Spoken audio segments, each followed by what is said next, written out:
Good evening, and thanks for joining us for the Wednesday edition of Source 16 News at 10. I'm Tammy Hancock. New this hour, an Oak Grove man entered a not guilty plea during his arraignment in Christian County Circuit Court today for allegedly murdering his roommate. Judge Andrew Sell scheduled a July 27th pretrial conference for 40-year-old Seneca Moore of Gainey Drive to allow both attorneys to receive a mental evaluation report from the Kentucky Correctional Psychiatric Center. According to Oak Grove Police, 22-year-old Terry Yoakum Jr. of Oak Grove died on April 4th at Vanderbilt Medical Center after Moore put him in a chokehold during an altercation outside of their Gainey Drive residence. Police say Yoakum was found face down on the ground, unresponsive and without a pulse.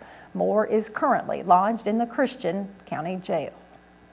Also new this hour, a Fort Campbell teen charged in connection with a bank robbery at Oak Grove also appeared in Christian County Circuit Court today. Judge Self scheduled an August 10th pretrial conference for 19-year-old Jared Good and released him from jail into the custody of his father, a Fort Campbell soldier. In addition, Judge Self ordered Good to remain on the local Army post where he lives with his parents unless he is going to work or school.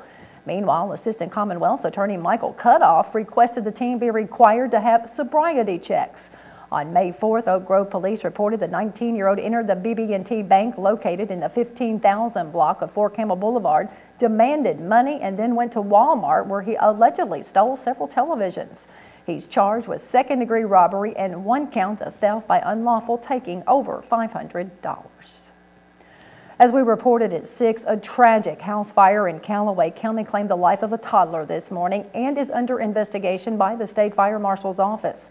According to officials, the fire occurred shortly before 7 o'clock this morning at 24 Morgan Drive in the Coldwater community and claimed the life of an unidentified boy believed to be about 2 years old. The State Fire Marshal's office is investigating the fire and reported that 2 adults were inside the home when the fire started but were not injured. Kentucky 121 in the Coldwater community was closed for several hours this morning due to the house fire, and traffic had to be rerouted. According to officials, no foul play is suspected. Meanwhile, the body of a Michigan man who went missing on Kentucky Lake in Marshall County last night has been recovered. According to Kentucky Fish and Wildlife officials, the body of 39-year-old Randall Lester of Attica was found this morning near Sled Creek in Marshall County. Officials reported that Lester went missing around 8:30 last night when he went swimming just before the storms hit the area and couldn't make it back to a rented houseboat, which floated away from him due to gusty winds. Search and rescue crews searched for the 39-year-old overnight and discovered his body this morning. Well, a top-ranking Fort Campbell soldier is moving on to bigger and better things. After serving more than 3 years as the 2nd Brigade Combat Team Public Affairs Officer, Lieutenant Colonel Larry Porter, who recently returned from Afghanistan, is now working at the Pentagon. Porter talked to Source 16 exclusively about his departure to Washington, D.C. Saddening. This is like a family and home to me, especially coming off a deployment and losing so many soldiers that you become friends with. So this is my new home that now that I have to leave. That's the way the Army works. They think that once you get the experience in one, they need to move that experience somewhere else so somebody else can receive the experience that you just received.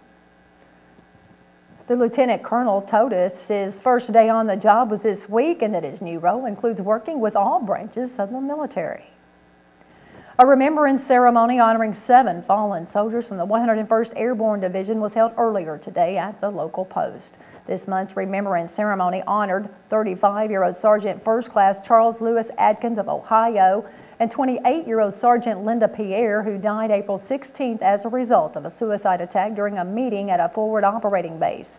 35-year-old Staff Sergeant Urgent Osmond of Michigan, 21-year-old Specialist Adam Patton of Washington, 39-year-old Sergeant Luis Ramos Velasquez of Puerto Rico, and 29-year-old Staff Sergeant Edward Mills of Pennsylvania all died on May 26 when insurgents attacked their unit with an IED. And 25-year-old Corporal Brandon Curtin of Colorado, who died on May 18th after being hit by a small arms fire. The ceremonies are held each month to honor fallen soldiers who were deployed in support of Operations Iraqi and Enduring Freedom. A former Fort Campbell soldier was sentenced today to 20 years in prison after he was convicted by a jury for the 2010 fatal wreck that claimed the life of a Hopkinsville woman. Before Christian County Circuit Court Judge Andrew Self imposed his sentencing, he reviewed the case.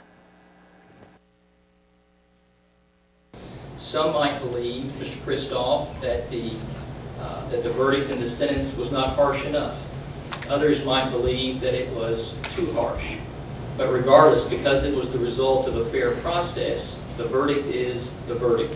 And this court intends to honor that verdict. There's no reason that has been presented, no reason that the court believes would be justifiable in not honoring that verdict. Following the sentencing, Judge Self gave Ryan Kristoff the opportunity to talk and express his remorse to the victim's family. There's nothing else I'd like to add because everything I have to say, I've said, and I will yet again say I'm deeply burdened by this accident for the rest of my life, and it will always be that way. It was something that will always stick with me, and it will never leave. It's not something you can just turn your back on. And that's it. On May 25th, a jury convicted the former Fort Campbell soldier of murder and first-degree wanton endangerment in the January 13th fatal crash that killed 73-year-old Norma Cook. Kristoff has 30 days to appeal the sentencing. Meanwhile, Tuesday, Judge Self held one of 6 men accused of killing a Hopkinsville police informant in contempt of court. Court records indicate Judge Self found 22-year-old LaKagle Kendrick to be in contempt of court after talking during his court session. In addition, Judge Self sentenced 18-year-old Devontae Hampton to 5 years in prison and scheduled 3 other co-defendants in the case to be sentenced on September 19th. Another co-defendant, 22-year-old Cortez Lynch, is scheduled to have a jury trial on that same day.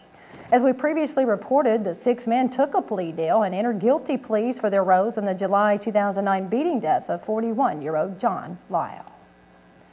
The Kentucky Transportation Cabinet has scheduled a public meeting tomorrow night to discuss plans for a new railroad overpass connector in Hopkins County. According to spokesman Keith Todd, the new railroad overpass connector is between Brown-Badgett Loop and Kentucky 1069 Stagecoach Road.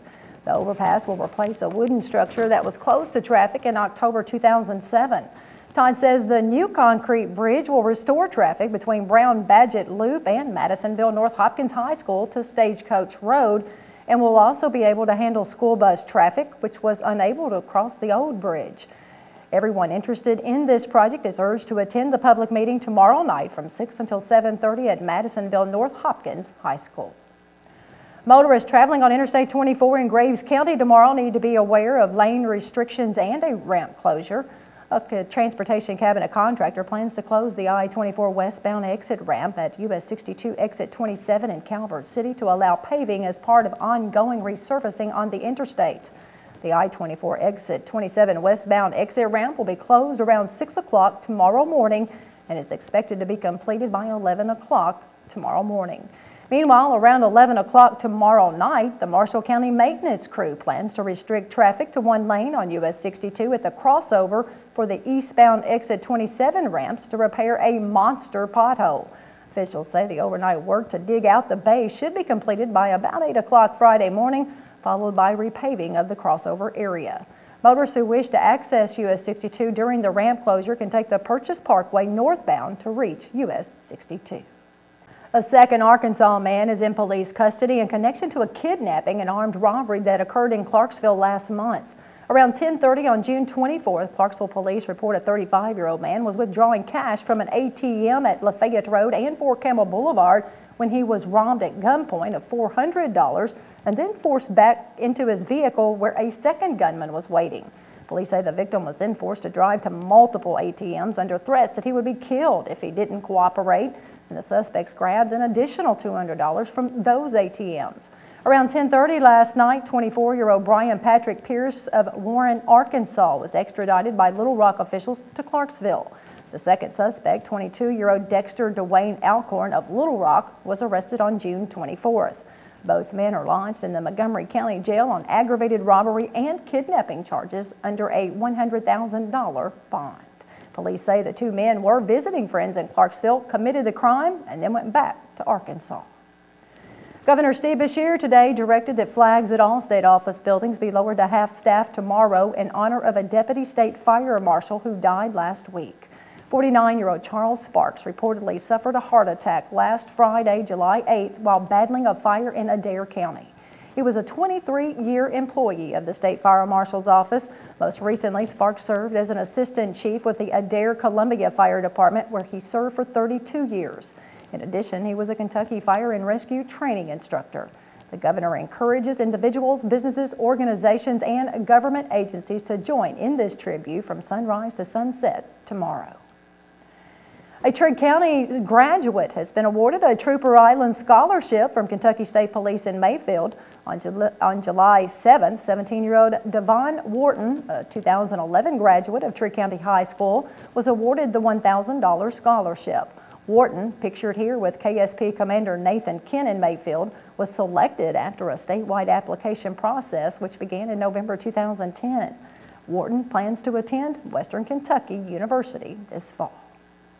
Well, now it's time for Hopkinsville Christian County Crime Stoppers Coordinator Officer Paul Ray with the featured fugitives of the week. This week, probation and parole needs your help locating two wanted fugitives. Police are looking for 29-year-old DeClarence Ramsey, who's wanted on several outstanding warrants. Ramsey is a black male who stands 5 feet, 8 inches tall, and weighs 165 pounds. His last known address was the 100 block of Sanderson Drive. Police are also looking for 29-year-old Melinda Elaine Hostler, who's wanted for probation violation. Hostler is a white female who stands 5 feet, 5 inches tall, and weighs 145 pounds. Her last known address was the 11,000 block of Butler Road. If you know where police can locate these wanted fugitives, and we've got cash waiting for you. Pick up your phone now and call our tips line at 887-TIPS. If your information leads to an arrest, Crime Stoppers will pay you a cash reward. And remember, we will never ask your name, and you will not have to appear in court. Well, this week's Fugitive of the Week, I'm Officer Paul Ray for Crime Stoppers.